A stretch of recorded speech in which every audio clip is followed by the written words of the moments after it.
day everyone, we are group 4. My name is Jan Albert Maigting. My name is Marvin Armonte. And my name is Jo Marimutya. And my name is Christian N. Lunar.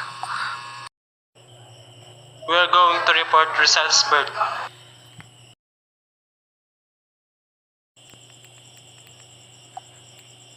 Si Protasio Rizal Mercado E. Alonso Rilanda was born on June 19, 1861 to Francisco Rizal Mercado and Chudora Alonso Riolanda E. Quintos in the town of Calamba in Laguna Province.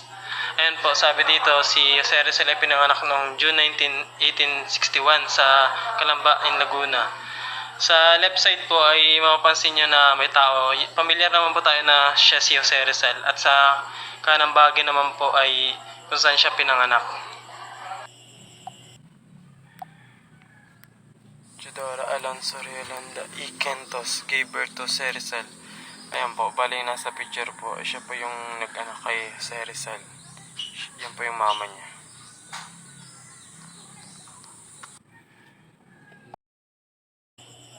He was baptized on June 22, 1861 by Father Rufino Colantes.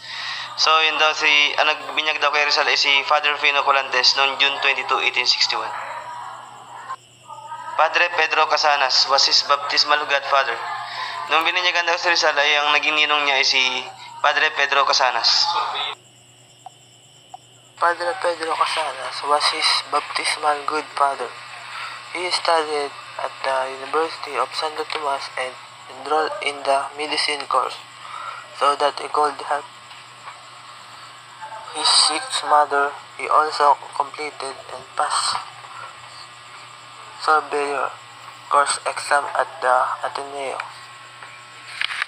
Siya daw po ay nag-aral sa University ng Santo Tomas at nag-enroll at kumuha ng kursong medisina para matulungan ang kanyang ina na may sakit. Nakapagtapos siya at nakapasa sa exam sa Ateneo.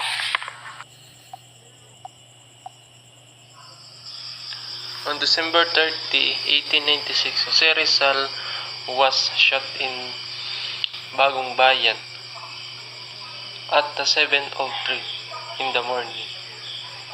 He is asked to be shot in the front, but he was not allowed. Si Rizal po ay namatay noong taong 1896. Ito po ay namatay dun sa Bagong Bayan. Ngayon po ay tinatawag na